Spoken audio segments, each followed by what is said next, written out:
പണി പഠിക്കുന്ന സമയത്ത് വിജയനാനയുടെ സ്വഭാവം ചേട്ടനുള്ള ഒരു രീതി എങ്ങനെയായിരുന്നു? എനിക്കെന്ന് വെച്ച് കഴിഞ്ഞാൽ എന്നൊക്കെയാണ് നുണച്ചട്ടായിരുന്നു. വിജയനാണ് നുണച്ചട്ടായിരുന്നു.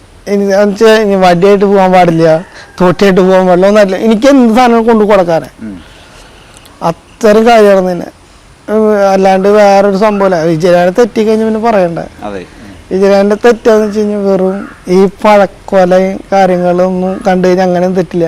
ആനക്ക് അലുവകട കണ്ട സീന. അലുവട തെറ്റിക്കഴിഞ്ഞാൽ അലുവട വേണ്ട അവർക്ക്.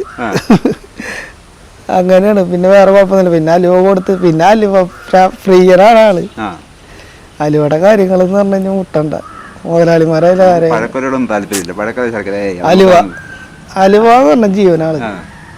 പിന്നെ വെച്ച് കഴിഞ്ഞാൽ ആന ബീഹാറിൽ നിന്ന് വന്നിട്ട് ബീഹാറിൽ നിന്ന് അതുപോലെ കൈവണ്ണുള്ള ഒരാളില്ല. അത്ര കൈവണ്ണാർന്ന എനിക്ക് വിജയനാനക്ക്. പിന്നെ തെറ്റിക്കഴിഞ്ഞാൽ ആദ്യം ആ ചട്ടക്കാരനെ അടിച്ചു കള വെപ്പ് കൊമ്പിനെ വലത്ത് ഒറിജിനൽ കൊമ്പിനെ ഞാൻ അടിച്ചു കളയില്ല. വെപ്പിന് മുമ്പ് അടിച്ചു കളയുള്ളൂ. ഫസ്റ്റിൽ ഞങ്ങൾ പരിപാടിക്ക് പോയിട്ട് നമ്മുടെ മണലൂര് പരിപാടിക്ക് പോയിട്ട് അന്ന് ഞാൻ ശിവാന്റെ കൂടെ വിജയനാന്റെ കൂടെ എന്ന് പറയിട്ട് അന്ന് ഫസ്റ്റായിട്ട് ഞാൻ വിജയനാനെ തെറ്റിന് കാണുന്നത് അവിടെ. അന്ന് കല്ലേറ്റിങ്ങനെ സജേട്ടനാണ്ട് മുകളിൽ അങ്ങനെ കുഞ്ഞേട്ടനെ തട്ടി അടിച്ചു കളഞ്ഞിട്ട് ആന സജേട്ടൻ ആന ഉടക്കണം. അന്ന് ഞാൻ ആദ്യമായിട്ട് ഉടക്കണത് കണ്ട് സജേട്ടന തോട്ടിയോണ്ട് ഉടക്കണത് ആന കാണും ഞാൻ കല്ലേറ്റിന് സജേട്ടന.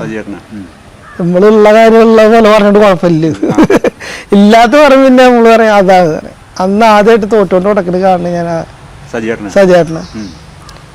പിന്നെ ഞാൻ കൊണാർക്കിൽ വന്നിട്ടാണ് ആന കോലിലും മുട്ടണ എന്താണ് കണ്ടിങ്ങനെ തോട്ടിക്ക് ഉടക്കണത് വടിക്കമ്മിന് ഉടക്കണത് കാണുന്നത് കല്ല് സജേട്ടൻ. ആ ഒരു കാര്യത്തിൽ നമ്മളെ നെന്മാർ രാമേട്ടൻ പറഞ്ഞിട്ടുണ്ട് ഉടക്കുന്ന കാര്യത്തിൽ സജിയായിട്ട് മുട്ടുണ്ടാകും.